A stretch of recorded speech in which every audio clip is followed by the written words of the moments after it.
Ó, gente, seguinte, o nosso programa constava de 5 itens, ou melhor, consta, né? Sexualidade perverso polimorfa, foi tudo que nós trabalhamos a partir dos 3 ensaios sobre a sexualidade infantil do Freud, mostrando que a criança é esse perverso polimorfo, né? Então, foi dedicado a isso. Em seguida, nós falamos do amor à perversão, né? Então, vocês veem que o significante que comanda aí é perversão mesmo, né? E esse do amor à perversão, eu nem lembro, Marcos, tu lembra o que foi tratado, principalmente como texto? Não, eu teria que dar uma olhada. Tá. Mas, enfim, depois desse momento, foi perversão e pornô, que nós fixamos bem essa questão da pornografia, né? E para incluir aí na perversão, pornô e principalmente o, como pornografia, a gente fixou. Qual foi, Marcos? Não lembro mais. É, a pornografia não foi nem sadismo, nem masoquismo, nem voyeurismo, mas foram pornografias mais que, digamos assim, prejudicam o outro, né? Então, A gente nós pensa trabalhamos em pedofilia. pedofilia, pedofilia principalmente. Aí, da perversão às versões sociais, foi o que a gente fez na última reunião, principalmente com o texto que nós estudamos para mostrar que a sociedade ela tem apresentações perversas. Maior apresentação perversa que nós vimos foi realmente do nazismo, mas não só isso, que a perversão está presente na sociedade, nas instituições sociais. E o último ponto, que nós denominamos Pai, Filho e Espírito Santo, é que a gente ia voltar, né, à origem da perversão e da relação com o pai e com o filho. E o Espírito Santo aqui é o que vai coroar essa última versão aqui, né, do nosso programa. E aqui, pai, filho, é óbvio que nós começamos com Freud e vamos dar continuidade com o Freud, com o Totem e Tabu, né? E esse Espírito Santo a gente deixa aí um pouquinho assim, entre parênteses, que eu vou trabalhar isso depois que trabalhar o Totem e Tabu, tá? Esse era o nosso programa inicial. E aí, o que nós temos? O subprograma, tá? Nesse subprograma, Pai, Filho, Espírito Santo, começa com Totem e Tabu, né? Depois nós temos o Complexo de Ajace, que é um conto que o Marcos vai é um conto japonês que o Marcos vai apresentar, e os nomes do pai, e aqui a gente já está entrando no Lacan, né? Principalmente no seminário 23, o sintoma. Então, acho que vai ser uma boa conclusão, porque nós partimos do Freud, circunscrevemos o programa com o Freud para relançar a ideia da perversão a partir de Totem e Tabu e concluir com o Lacan no seminário 26 23, com uma expressão muito importante em que ele fala perversion, ou seja, versão do pai. Então, dessa forma, acho que damos continuidade àquilo que nós começamos, porque o interesse aqui desse grupo não é fazer cada reunião uma coisa solta. Ele é livre de entrar e sair, mas ele tem uma linha de trabalho e de pensamento. Então, eu e o Marcos trouxemos de novo esse programa e subprograma para mostrar justamente onde começa essa linha, quando a gente começa a inscrever o tema, né, que é da perversão e da pornografia, e buscar sua origem, dar continuidade e concluir. E nós vamos concluir com uma leitura mais contemporânea, que é do Seminário 23, o sintoma do Lacan, certo? Então, é isso. Depois, Marcos, o que você tem mais aí de slides para nos mostrar? Ah, totem e tabu. Aí, então, aqui nós temos um resuminho, né, do Totem e Tabu. Vocês conhecem o texto do Totem e Tabu, não? Porque, para mim, é um dos melhores textos do Freud. É um dos melhores textos do Freud, porque, vejam bem, o que o Freud faz?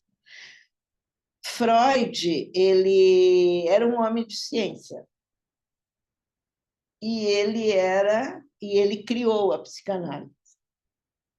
E ele criou a psicanálise em cima de bases, né? Então, uma dessas bases é uma leitura científica dos princípios com que ele vai trabalhar. Mas ele tem uma leitura científica, mas ele também tem uma leitura mitológica, mítica, né? Então, vocês podem ver que muitas das fundamentações, por isso que muitas vezes ele é criticado, que essa fundamentação dele é de ordem mítica. Então, se nós lermos, se nós entendermos que o fundamento dessa psicanálise freudiana é o Édipo, pode ser contestado, e foi aquele Adolf Grünbaum, que é um grande crítico do Freud, ele diz isso, como que pode ter uma teoria, né, tendo como base uma estrutura mítica. Então, Édipo é uma estrutura mítica, tá? Ok. Então, aí é uma grande interrogação. Como Freud, homem de ciência, médico, neurologista, né, põe como seu primeiro ponto, né, de fundamentação, Édipo, um mito, né? Então, esse Totem e Tabu, ao lado dessa leitura mítica, é uma leitura antropológica. É um fundamento científico porque é um fundamento antropológico. E isso é muito válido. Então, para mostrar que ele não era apenas um romancista, né? Ele tinha toda uma preocupação científica, sem contar a preocupação científica e médica que ele tem quando, por exemplo, ele apresenta o texto da psicologia para neurólogos, né? O projeto de uma psicologia para neurólogos. Então, isso é para justificar esse fundamento da psicanálise. Essa leitura antropológica do Freud, que está contida em algumas outras de suas obras, mas principalmente Totem e Tabu, nós vamos ver a precisão com que ele busca essa fundamentação. E ele procura se afastar da sociedade europeia, dos mitos e dos fundamentos da sociedade europeia. Ele vai buscar na sociedade australiana, na sociedade aborígene, e ele se vale de um pesquisador que se chama Wundt, tá? W. Wundt, que conta que traz esses relatos, né, desses povos primitivos. E um outro autor que ele se vale bastante é o Fraser, né? O Fraser é um antropólogo também e que estuda essas sociedades primitivas, né?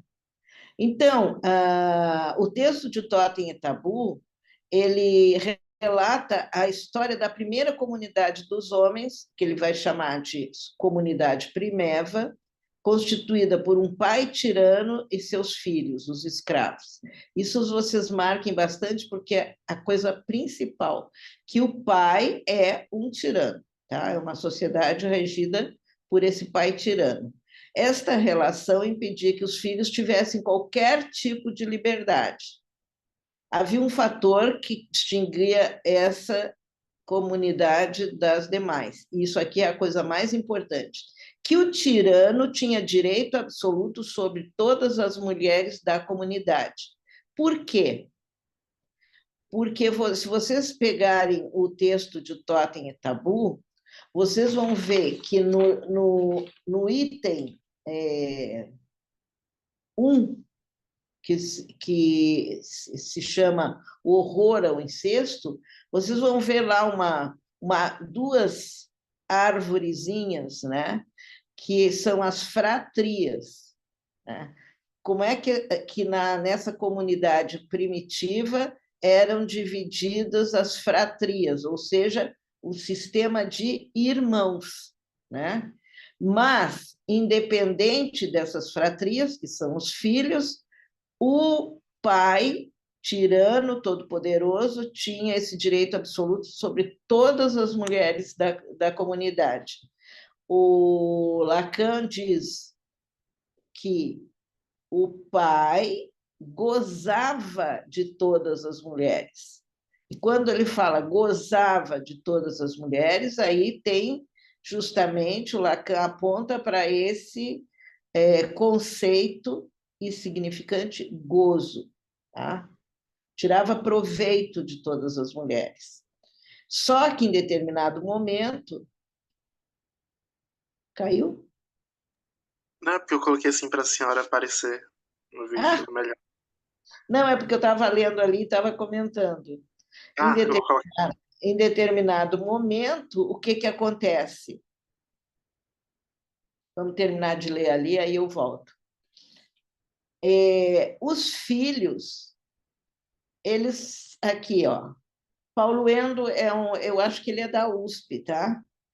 Essa assimetria gerou desconforto entre os irmãos a partir de algo que Freud não explica.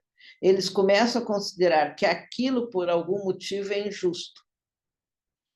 E o sucedâneo do complexo de Édipo, já instaurado com relação pai-filho, estimula a organização dos irmãos que, no fim, se juntaram para aniquilar o elemento opressor, cometendo o parricídio, ou seja, a morte do pai. Tá, agora eu já posso aparecer. Isso é importante porque essa é a origem da história, tá? Que os filhos se revoltam contra esse poder tirânico do pai, né? E, e, e matam o pai, assassinam o pai, né? Vocês sabem a consequência disto, o que aconteceu como consequência? A consequência foi que os filhos mataram o pai, mas não se sentiram confortáveis. Sabe?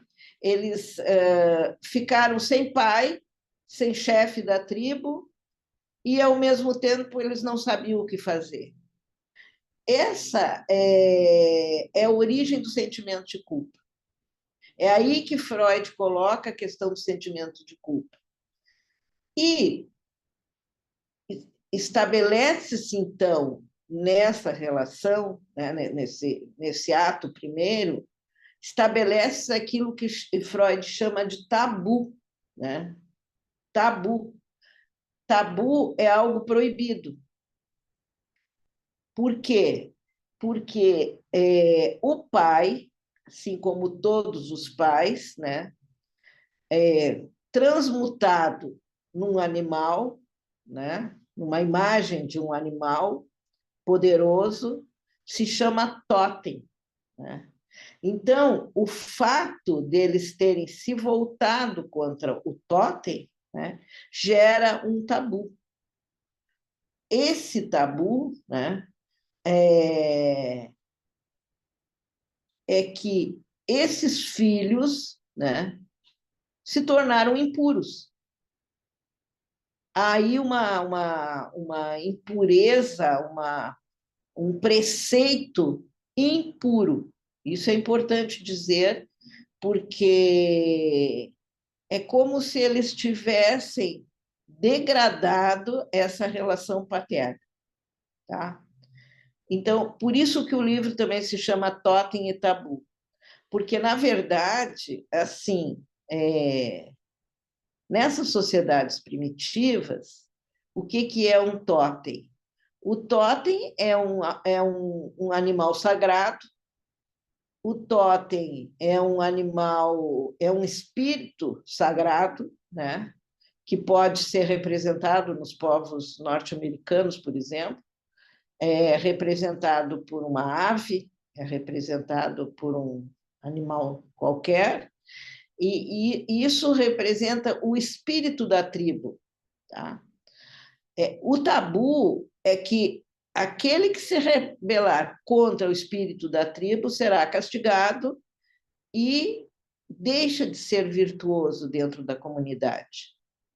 Só que esse totem, na verdade, é esse pai primevo, tá? que foi dado o nome de um animal, de um pássaro, de qualquer coisa, e que representava esse máximo, vamos dizer assim, dentro da organização da tribo. Pois é, esse tabu é resultado da ambivalência de sentimentos que esses elementos aí da comunidade sentem, né? E isso também, de alguma forma, ele traz um sistema nessas tribos, um sistema cosmológico, que está além dessas relações terrenas entre o pai e o filho. Esse sistema cosmológico é como se houvesse um endeusamento dessa figura máxima. E vocês podem imaginar que esse endeusamento dessa figura máxima, né, ele é resultado, tá, da onipotência dos pensamentos. Ou seja, os próprios elementos da tribo, né, que endeusam e tornam essa imagem mais além do terreno, do que é terreno, né, e atribuem um sentimento cosmológico. Como é que nós vamos tratar? Como é que eles trabalhariam, como é que eles tratariam, né,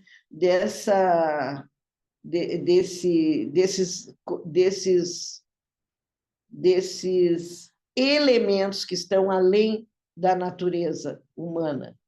Eles vão tratar isso com magia, vão tratar isso de uma forma anímica, mais além uma relação indireta. Então, uma relação anímica, né? Porque eles estão dentro de um sistema de endeusamento, um sistema cosmológico. Bom, quando nós falamos dessas tribos, que são tribos primitivas, com pensamento bem nada sofisticado, bem direto, né, de relações bem diretas, o Freud vai dizer que isso se aproxima muito ao pensamento infantil, porque o pensamento infantil também endeusa os pais. ao endeusamento dos pais, há uma relação anímica, há uma relação mágica com as ações paternas e maternas, né? É muito engraçado que, se vocês quiserem um exemplo, isso faz parte, o Piaget vai dizer que faz parte da cognição da criança, mas o Freud poderia exemplificar esse exemplo que eu vou dar para vocês por essa relação anímica, é que, se você perguntar para uma criança pequena, uns 3, 4 anos, assim, que está chorando, né? Que quer a mamadeira, tá? E aí a mãe diz assim: não tem mais mamadeira, acabou, não tem mais mamadeira. E ela continua chorando, chorando, chorando. A mãe abre a prateleira e tira a mamadeira, de tanto que a criança encheu o saco para mamar, e dá para a criança. Ou seja, o que, que a mãe fez? Uma mágica, né? No pensamento infantil, isso é mágica, porque não existe todo esse processo de que a mãe guardou a mamadeira e depois trouxe de novo. Não, a mamadeira desapareceu e a mãe trouxe de volta. Então, no pensamento infantil, os pais eles têm essa capacidade mágica, entre aspas, né, de, de trazer as coisas de volta, de restituir as coisas, de acalentar, né? Então, da mesma forma, esses povos primitivos.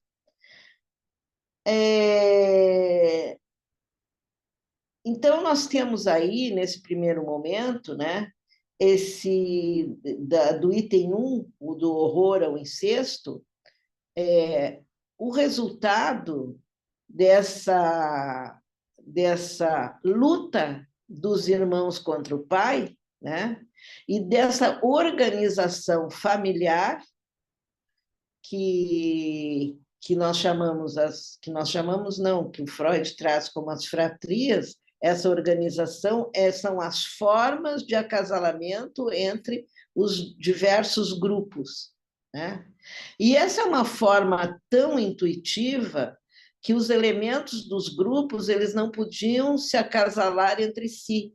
Eles tinham que se acasalar entre elementos de fratrias paralelas.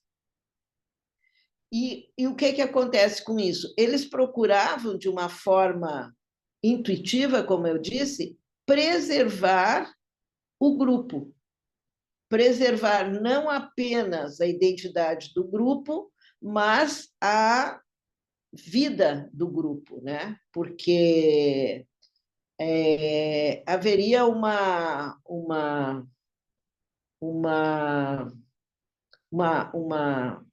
descendência resultante desses casamentos exogâmicos, né? E manteria a força do grupo. Isso aí é tão forte que instituiu-se como lei, né? Como lei, mas não uma lei assim, como se eles houvessem uma constituição. Seria quase que uma constituição mental, na medida em que você não pode casar fora dessas limitações, porque há uma restrição. E qual é a restrição? O horror ao incesto. E ao incesto que essas fratrias se instituíram depois que houve a morte do pai.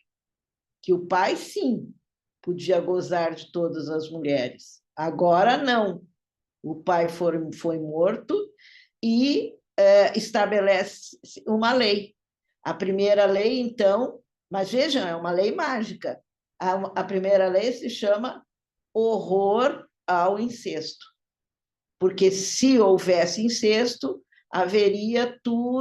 começaria tudo de novo em relação a esse pai primeiro. Então, há uma lógica muito bem montada nessas instituições familiares primitivas. É isso que o Freud tenta mostrar aí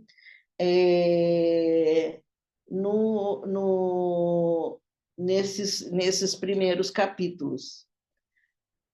E outra coisa, né, que o Freud diz, isso aí é o item 3, vocês podem ler o item 3 do capítulo 4, ele vai dizer: a experiência psicanalítica lança um raio de luz nessa escuridão. Aí nós temos uma coisinha aí meia estranha, porque ele está chamando a sociedade primitiva, né? O que nos dá a luz para entender isso, o horror ao incesto, né? Ele está chamando de escuridão, né? É claro, é uma escuridão interna, mas que olhando de fora nós podemos analisar.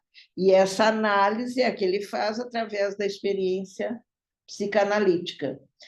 E essa experiência psicanalítica, né, é, é a ordenação patriarcal da sociedade. Então, vejam, a gente conhece lá a história, né, do Édipo, do complexo de Édipo, do Édipo que encontra o pai, né, às portas de Tebas e que mata o pai sem saber e que, por acaso, depois, no decorrer de sua experiência, casa com a mãe, ou seja, estabelece uma relação incestuosa, ou seja, uma instituição maldita, né? Então, nós temos essa história do Édipo, mas isso é fundamento imaginário, fundamento mítico. Em Totem e Tabu, Freud nos dá esse fundamento antropológico, que é comprovado isso aí nessas tribos primitivas. Como se dá a formação do totem, daquele que é o ser superior que rege a comunidade, né? Cada grupo primitivo desses tem um totem, ou é uma ave, ou é outro animal, e como que matar esse totem, né? Matando-se esse totem, decorrem daí todas as consequências. Essas consequências que a gente pode dizer que, assim como no Édipo, são consequências trágicas. Só que os povos primitivos, eles estão resguardados pela magia, porque a magia proíbe, né, esse tipo de assassinato. Não se trata de matar o pai, no caso, então, não se trata mais de matar o pai, se trata de matar o totem, tá? Que é o ordenador da sociedade, dessa sociedade. Então, vejam, Totem e Tabu é uma lição em termos psicanalíticos, maravilhosa. Sempre foi um dos meus textos preferidos, justamente por causa disso, porque muitas críticas se dão em relação a essa fundamentação mítica da psicanálise. E Freud dá, além dessa fundamentação mítica, dá uma fundamentação antropológica e depois, com o projeto de uma psicologia para neurólogos, dá uma fundamentação científica mesmo, baseada na ciência. Bom, acontece que, com tudo isso, Marcos, quando tiver demais, tu me avisa. com tudo isso, né, surgem aí uma coisa interessante, né, disso aí. Surgem as religiões, né? E essa religião, né, dos deuses que são os sucedâneos do Pai. Bom, em relação à religião cristã, né, nós temos uma experiência muito interessante. Qual é? É que o filho, né, expia o ato culposo. Vejam bem, só que isso, na religião cristã, já está não existe mais esse movimento assim tão primitivo. Isso já está num nível assim linguístico de relato, né? Só que nós assumimos esse relato dentro dos mesmos princípios. O filho que vem espiar, que vem espiar a morte do pai. Só que na religião cristã, pai e filhos é o mesmo. Então aí é um assassinato interno. O Alain, que é nosso guia espiritual, ele podia fazer uma intervenção aí, porque ele entende bem disso.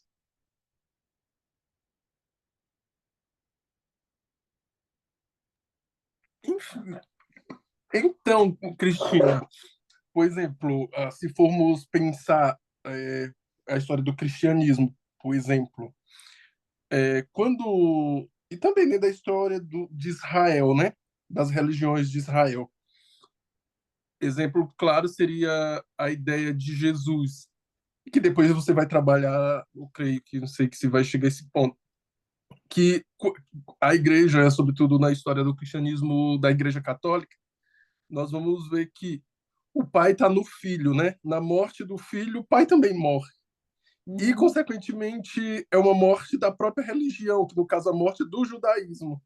Que aí, no caso, já vai uma outra, que ali até então não se pensava a ideia de cristianismo, né?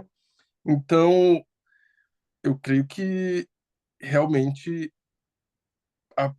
a Jesus como sendo, né, a personificação do Pai, como se apresenta nas escrituras judaicas, que prevê isso, e depois nas escrituras cristãs apresenta isso como sendo o logos do Pai, ou a personificação do Pai, né?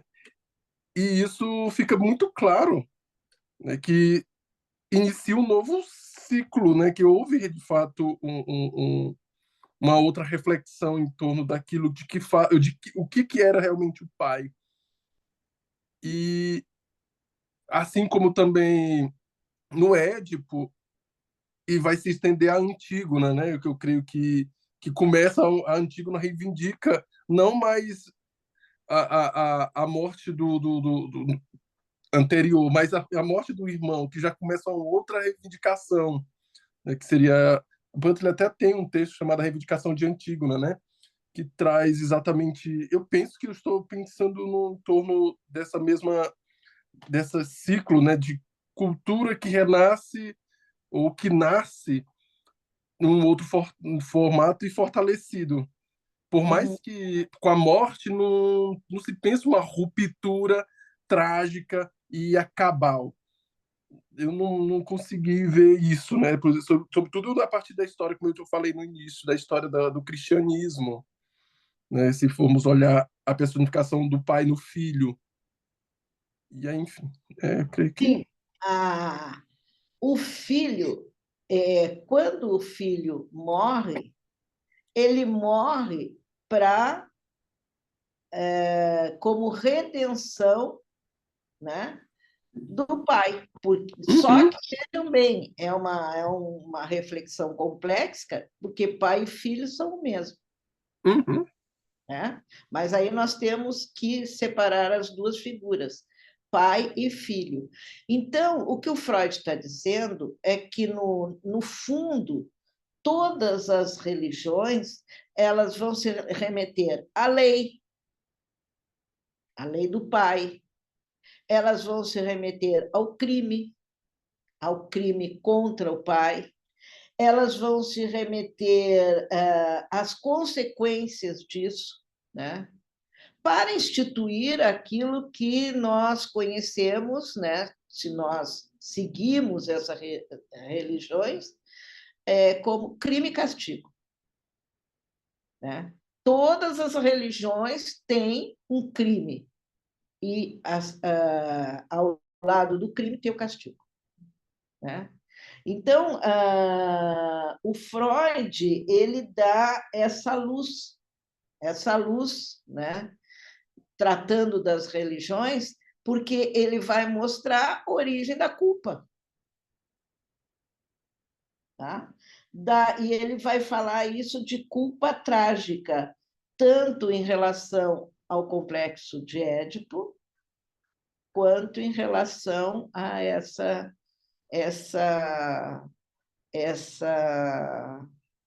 relação a esses povos primitivos. Marcos, só põe lá o texto para a gente terminar ali e depois aí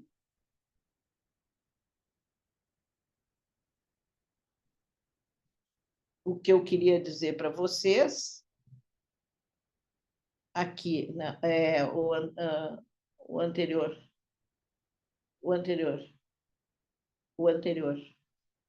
Aqui, ó. O complexo de Édipo, já instaurado com a relação pai-filho, estimula a organização dos irmãos que, ao fim, se juntaram para aniquilar o elemento opressor cometendo o parricídio, ou seja, a morte do pai. Tá, ok. Pode passar, Marcos, para ver como é que conclui isso aí. Aqui é o retorno do totemismo na infância, tá?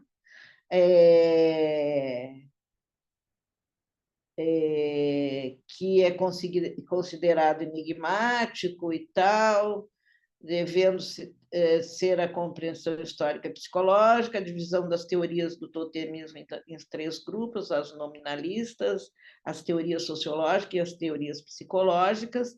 Esses slides o Marcos colocou no grupo, mas isso até não nos interessa muito.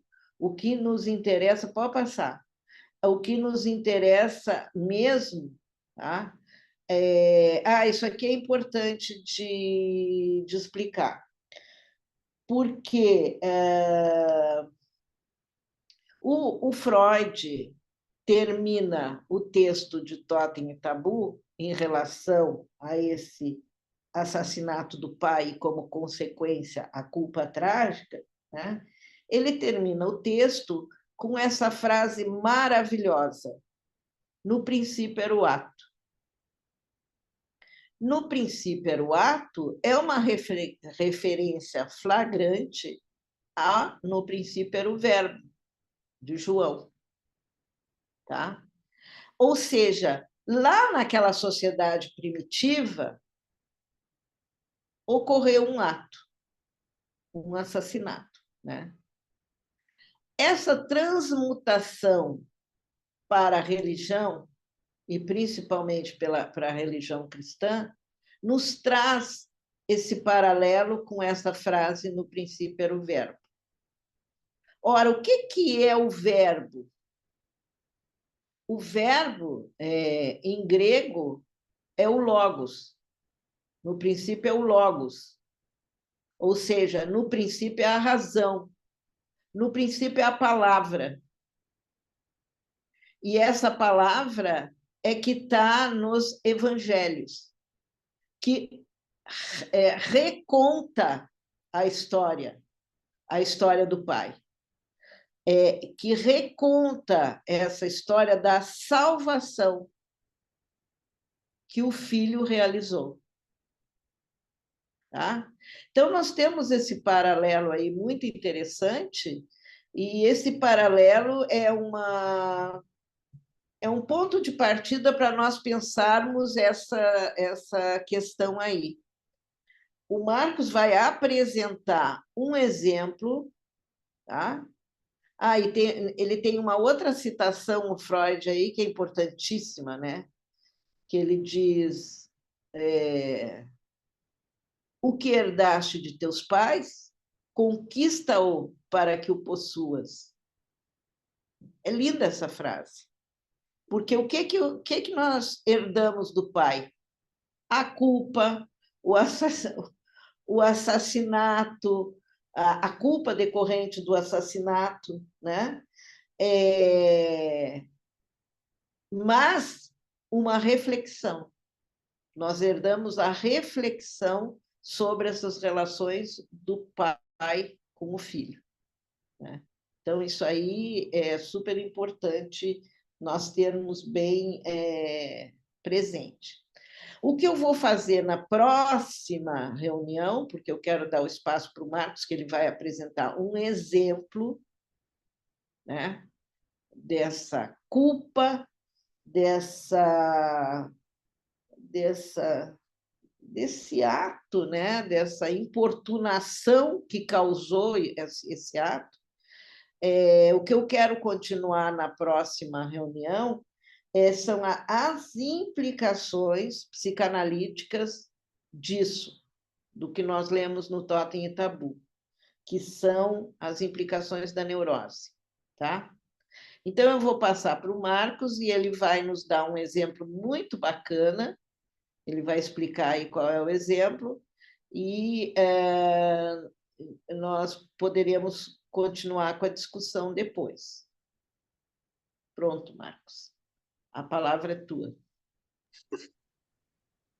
Então, eu acho que vocês viram no grupo, né, que a imagem que a gente escolheu para usar para essa reunião era uma foto do Kafka quando ele era criança, né? E a escolha, né, dessa imagem se dá justamente pelo histórico do Kafka, né, da relação dele com o pai, que era uma relação muito complicada, né? A gente estava conversando aqui antes da reunião começar, e né, há muitos comentários psicanalíticos acerca de toda a obra do Kafka, né? Mas em especial tem vários comentários sobre Carta ao Pai, que começou como uma carta, né, que ele escreve para o pai, que foi instigada por uma pergunta do pai dele, perguntando por que ele tinha tanto medo dele, né? E o Kafka vai responder que nem mesmo, né, sabendo por que ele tem medo, ele não consegue falar. É tamanho o medo perante o pai, ele mal consegue escrever, né, essa carta. E ele vai contar, né, que esse pai, a figura do pai, era tão grande, né, na vida dele, a presença dele era tão grande que ele se sentia culpado em relação a tudo, até o que ele gostava, os amigos que ele tinha, mesmo que o pai não conhecesse, o pai criticava só por eles serem amigos do Kafka, né? Inclusive, um deles é responsável por ter publicado, né, a obra póstuma dele. Ele foge depois, durante a ocupação nazista, com os manuscritos do Kafka, incluindo essa carta, né? Então, o Kafka sempre fala isso para o pai dele, né? De que o pai critica os amigos simplesmente pelo fato deles se aproximarem dele, né?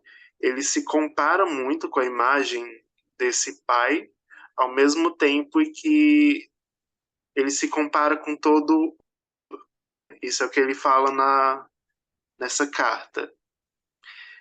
Tem uma imagem, né, que ele lembra deles tomando banho, né, num lago. Eles vão no vestiário se trocar e ele se sente patético, né, frente ao pai, porque o pai dele era grande, assim, era enorme, forte, e o Kafka era essa figura magrinha, sempre muito doente o tempo todo. Inclusive, né, eu estava comentando com a Cristina mais cedo, tem alguns estudos já bem conhecidos em alemão sobre o Kafka ter anorexia nervosa, né? Quando você vai ler os diários, as cartas, uma obsessão que ele tem em se manter magro e posso dizer, deixa eu falar a palavra raquíticozinho, né? Quando ele coloca essa imagem do pai como ameaçadora, grande, forte, e ele como magro, fraco e doente, seria, né, para alguns autores, uma tentativa, né, dele de desafiar o pai, né, tentando não se identificar com ele. Então, tem várias instâncias assim que a gente pode fazer essa leitura da, da obra literária, né, de ficção, mas também da obra biográfica dele, com relação ao complexo de Édipo, né? Mas, né, além disso, existem vários outros aspectos interessantes, assim, psicanaliticamente. Por exemplo, em uma das últimas cartas que ele envia para um dos amigos, antes disso, né, ele sempre teve muita dificuldade em manter uma relação estável com mulheres, né? Ele tinha alguns relacionamentos, mas ele tinha horror à ideia do sexo, né? Ele dizia que era algo sujo. Então, ele colocava que o sexo era o castigo por receber alguma felicidade em ter companhia, né? Então, esse era um dos outros motivos pelos quais ele se mantinha tão magro e o que para ele era muito indesejável, porque talvez isso fosse afastar as mulheres dele, né? Só que aí, quando você vê algumas das cartas que ele recebia, você vê que era o contrário, né? Elas diziam que queriam ver ele sem roupa, que gostariam de ter a presença dele, mas, né, ele fala, eu estava lendo isso hoje em um dos diários, acho que ele tinha por volta de 20 anos.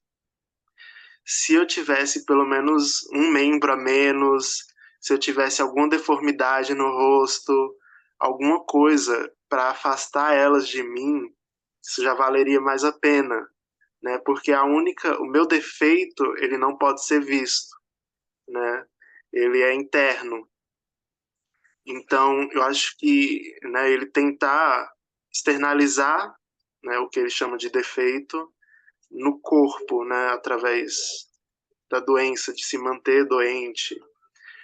E né, em uma das últimas cartas que ele envia para o amigo, ele fala que ele vivia em uma pequena relação de casamento com a irmã, né? Eles não têm nenhum tipo de relação sexual, mas eles viviam em um pequeno casamento e o que para ele era perfeito, porque ele não precisava ter contato físico com ela, né? Ao mesmo tempo em que eles mantinham uma pequena vida conjugal, né?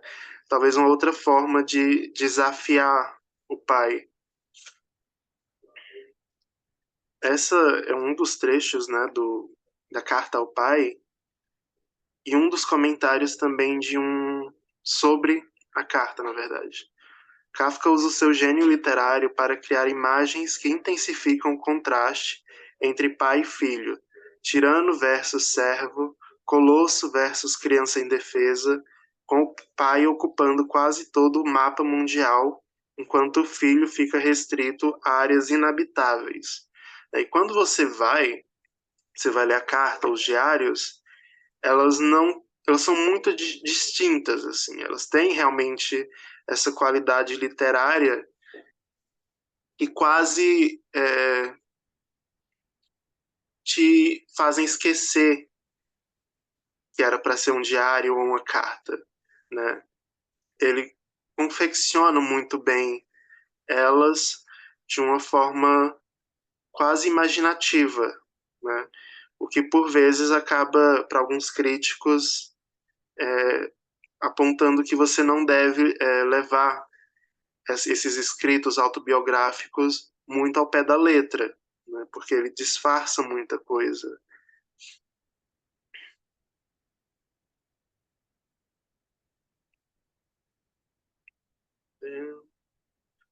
Aqui é um trecho da carta em que ele coloca que existiam 3 mundos na vida dele, né? Um em que eu, escravo, vivia sob leis que foram inventadas apenas para mim e que eu poderia, não sei porquê, nunca cumprir completamente. Depois, um segundo mundo, infinitamente distante do meu, no qual você vivia, preocupado com o governo, com a emissão de ordens e com o aborrecimento por não serem obedecidas. E, finalmente, o terceiro mundo, onde todos os outros viviam felizes e livres de ordens e de obedecer a elas, né? Em uma das passagens do diário que eu estava lendo hoje, ele coloca que a educação dele foi muito problemática e foi destrutiva para a vida dele. E ele coloca que não, ele nunca viveu no meio do nada, no meio das montanhas, sem abrigo, né? Então ele viveu uma vida confortável, mas que a vida dele dentro de casa, dentro da escola, nas ruas, no próprio círculo literário, elas eram muito opressivas, né, para ele. E que sempre que ele falava isso, alguém falava que não, que ele estava errado, que estava exagerando. Ele fala que essas disputas assim contrárias ao que ele dizia também eram muito opressoras, tão opressoras quanto essa sociedade, né? E para ele isso algo que se reflete nisso que eu estava falando da doença, porque o pai dele, né, quando eles estavam à mesa, era quem mais passava as refeições com ele. Então, enquanto o pai não deixava ele sujar a mesa com migalhas, tinha que comer tudo do prato, não podia falar durante a refeição, o pai dele fazia tudo isso. Ele comia de qualquer jeito, ele falava, ele brigava, e o Kafka tinha que se manter perfeito, né? Entre aspas, tinha que ser uma criança comportada, educada, enquanto o pai podia se fazer o que quiser, né? Se deleitar com tudo de toda forma. E isso né, a gente pode ver com o que a Cristina estava falando, né, do Totem Tabu, desse pai que podia aproveitar de todas as mulheres, né? Enquanto que esses filhos, eles iam guardando ressentimento, né, que é o que vai culminar no assassinato do pai. Mas, né, no caso do Kafka, ele não faz esse assassinato, né? Ele tenta, não posso colocar, assassinar ele mesmo dentro da obra literária dele. E também através da doença, né? Porque ele morre com 40 anos.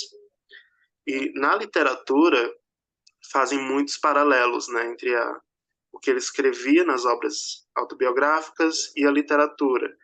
Então, por exemplo, na Metamorfose, ele morre depois que o pai joga uma maçã nele, ele morre depois dos ferimentos que vão sendo causados a ele, né? E tem mais uma relação com a comida. Ele morre, ele colocava comida na boca, ficava por horas com ela na boca e depois cuspia, sem engolir.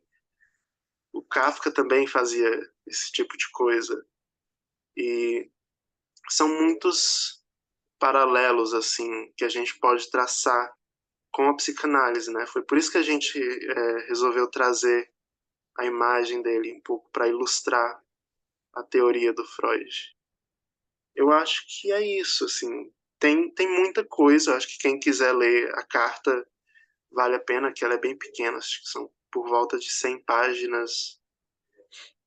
E é muito interessante para pensar, assim, o Totem e Tabu, o Complexo de Édipo também. Eu acho que, Marcos, é bem interessante porque o exemplo do Kafka é que ele era, então, inibido, ele se inibia, né?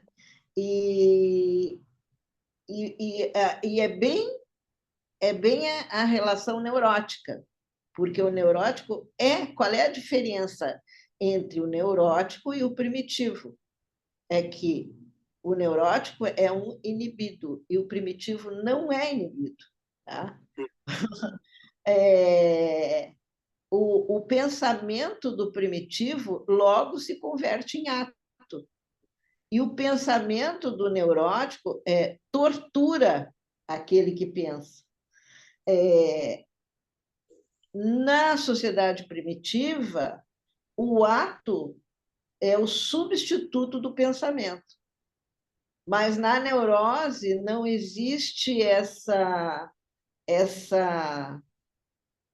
coisa imediata, né? Que caracteriza essa relação primitiva. A neurose caracteriza-se por colocar a realidade psíquica acima do factual, por reagir a pensamentos de forma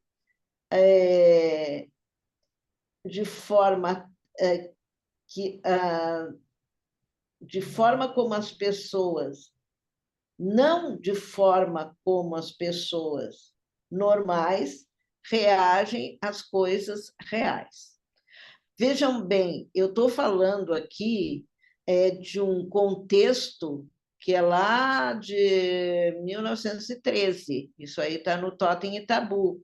Então, isso aqui é tirado do Totem e Tabu, onde o Freud diz assim que a neurose, né, se põe acima do factual e reage a pensamentos de forma não como as pessoas normais, hoje em dia, então, é discutível essa questão de normalidade, né? Normais reagem às coisas reais.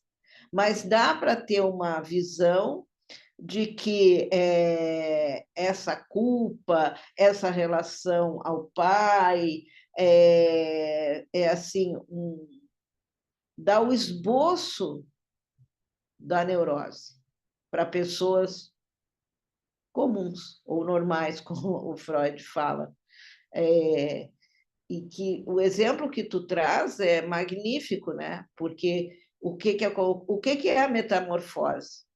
É um pensamento plastificado. Ele plastifica, né? Ele transmuta aquilo que é numa forma imaginária, então num pensamento. Então, o que eu acho sobre o Totem e Tabu é que ele tem várias consequências, por exemplo, a análise que nós podemos fazer em relação à religião, principalmente em relação à religião cristã, que a religião cristã é a religião do pai ou é a religião do filho? Isso é a nossa grande pergunta. Em relação à neurose, que tudo isso que nos traz Totem e Tabu nos mostra esses doentes do pensamento, né?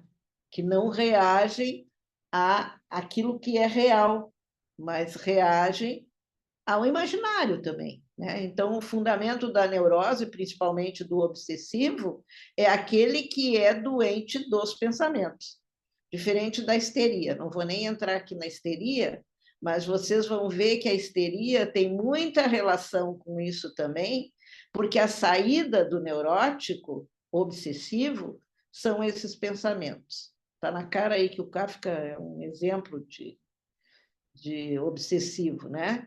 Mas a histérica, ela não reage da mesma forma, embora o fundamento seja o mesmo. A, a, a histérica, ela transmuta esses pensamentos para uma expressão artística. Tá? Por isso que eu disse que esse texto aí do Kafka tinha a ver com os dois tipos de neurose e com aquilo com a grande contribuição do Freud para a gente pensar essas consequências psíquicas. Tá? Então, era isso que a gente tinha para apresentar. Primeiro, né,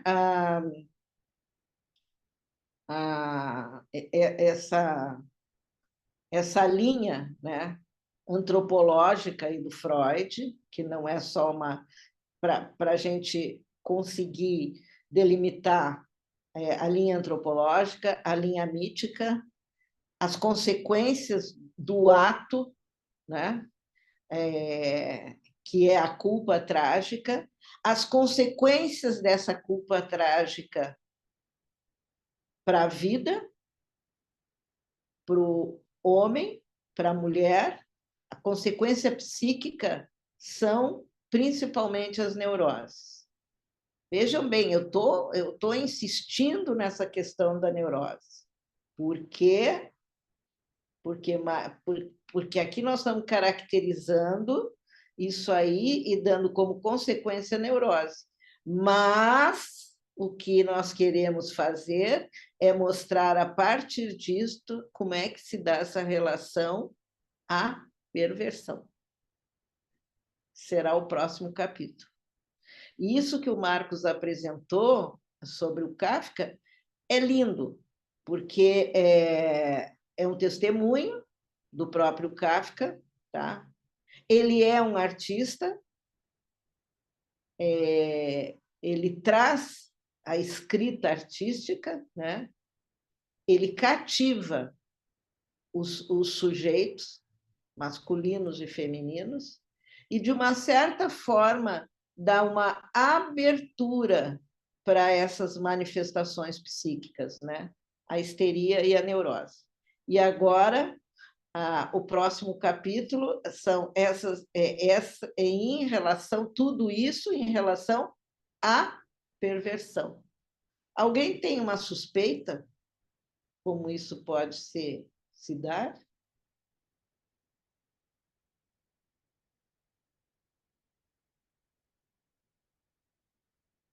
Hein, Milena?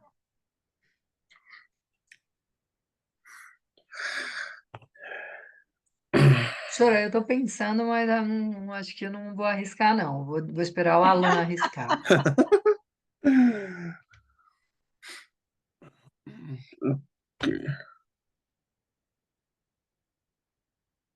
Porque vocês sabem que nós temos aí nas estruturas clínicas, nós temos a histeria, a neurose obsessiva e outras cositas más, né? Que nós já viemos falando, mas só estou assim situando, né, a neurose e a perversão. Lá, em relação ao texto da carta ao pai, esse pequeno texto da nossa introdução, não sei se o Marcos tem aí para botar, o texto da nossa imagem. Eu não Tem? tenho ele aqui, só que eu vou ler aqui no grupo. Tá.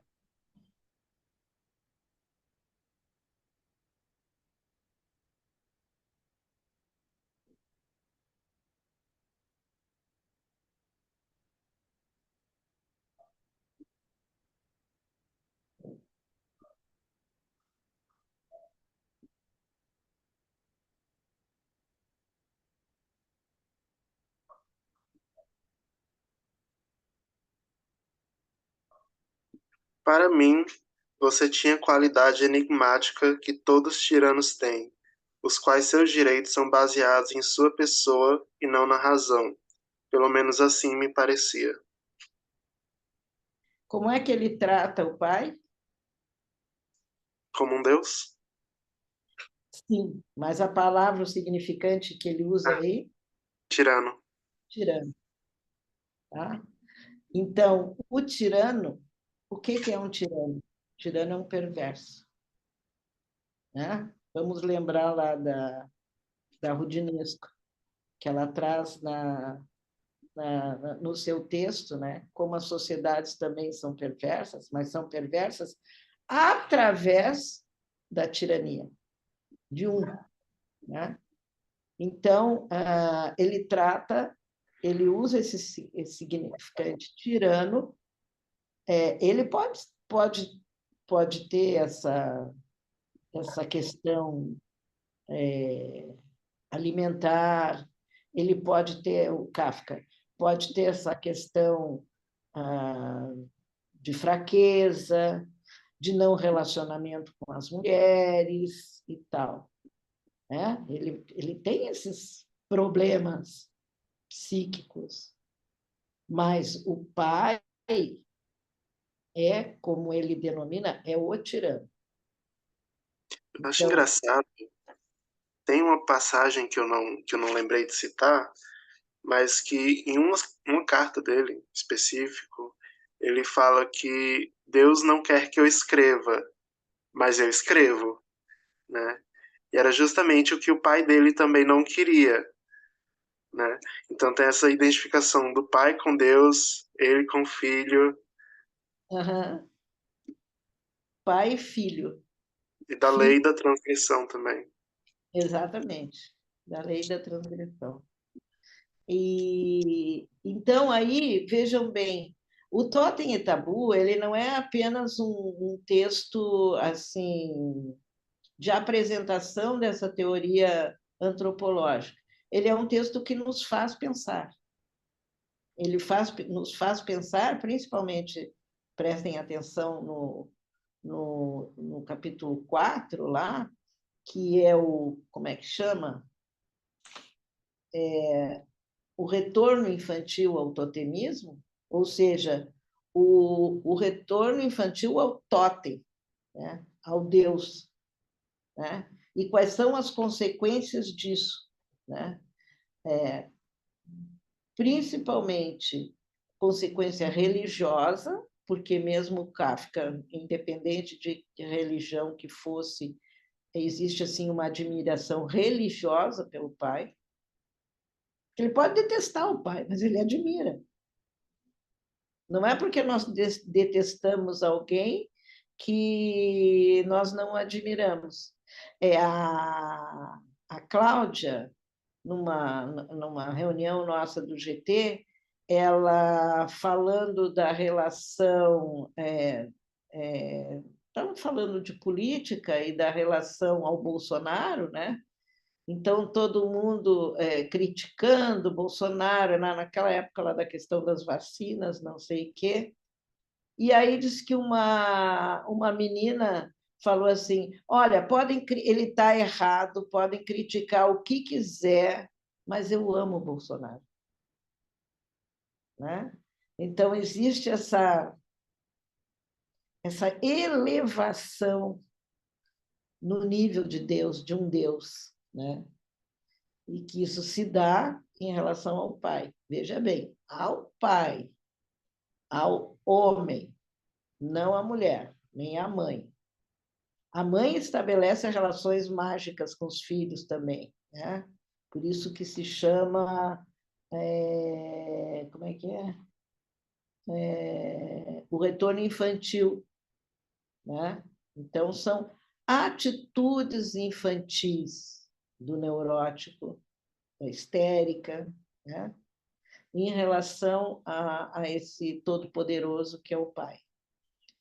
E eu vou dizer para vocês, eu mesma tenho essa admiração, não pelo Bolsonaro, mas, por exemplo, pela arte.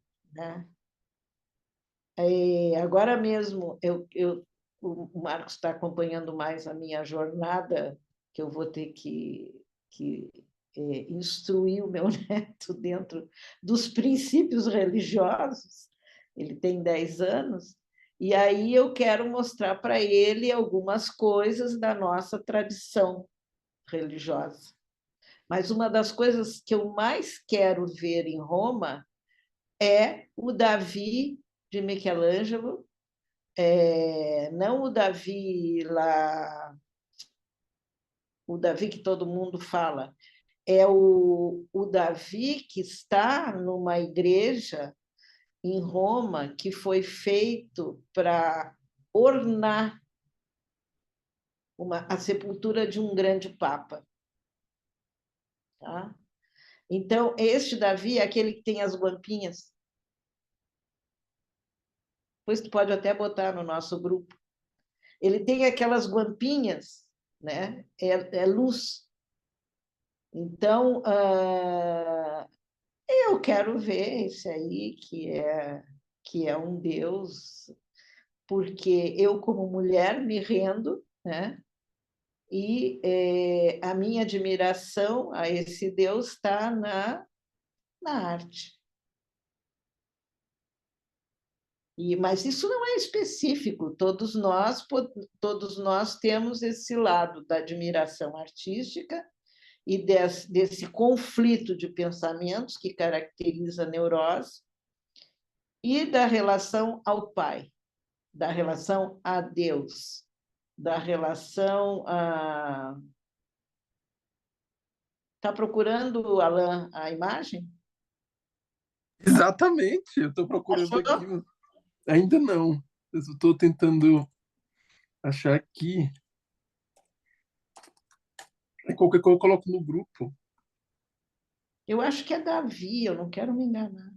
Eu acho que não é esse, Eu não. também É o acho que não é, Moisés, não? professora, porque o Davi de Michelangelo está em Firenze, que é aquele que tem mais de 5 metros de altura. Então, eu não me lembro Exato. de ser Davi. Então, O, vocês de, vão à o lição de do túmulo, salvo engano, é o Moisés. Moisés. Moisés. Moisés é do Michelangelo, né? Isso. Uhum. Moisés, é isso mesmo. Ai, desculpem, gente. Desculpe. Eu O confundo.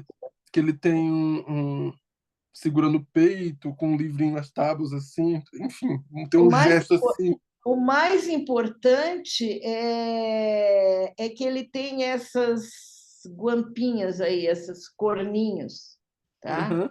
Significa iluminação. Perfeito. Uhum. É do Ele está Michelangelo. dizendo aqui, ó. Passou por um momento de iluminação, da beleza da escultura, enfim. Porque depois eu vejo algo aqui mais certinho. Hein, Marcos? É do Michelangelo, não é? Sim, o Moisés é do Michelangelo. É o Moisés do Michelangelo. Quem é Moisés? O pai. O pai. Então, seja sob a forma artística, seja sob a forma espiritual, vai haver sempre essa admiração em relação ao pai. E vai haver sempre essa possessão anímica, né? Eu estou falando disso, dessa possessão anímica, por essa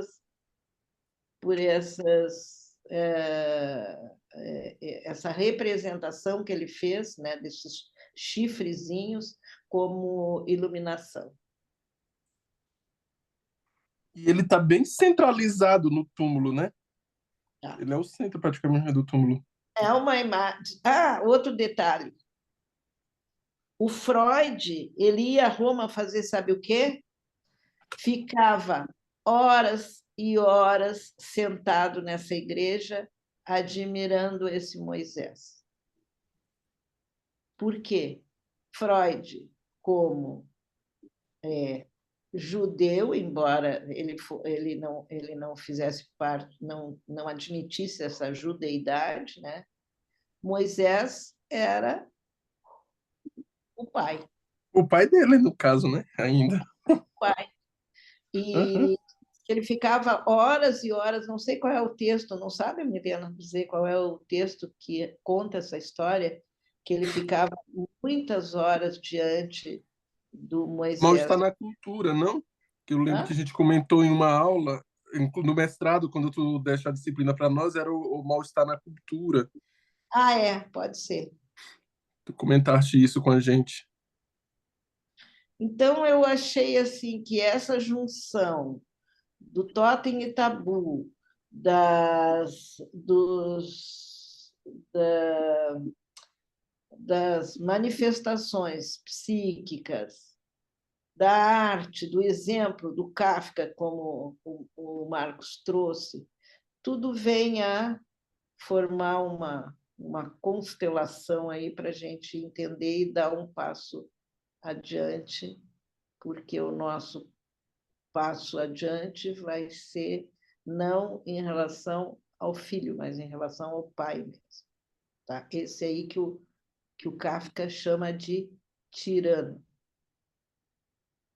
Se eu não me engano, no seminário 23, o Lacan ele vai falar de um outro pai e outro filho também, Ah, que era o é? Freud e o Jung.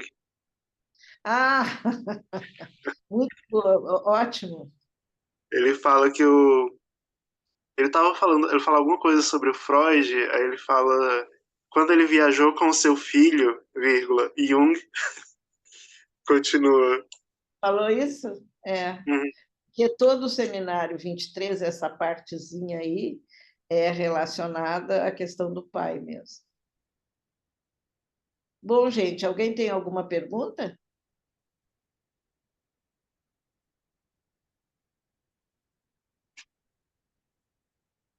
Muito obrigada a todos por terem vindo. Espero que tenha. Tu botou para gravar, Marcos? Coloquei. Ah, sim. Então tá bom. Muito obrigada e até a próxima, até o próximo capítulo. Muito obrigado. Boa noite para todo mundo. Boa noite.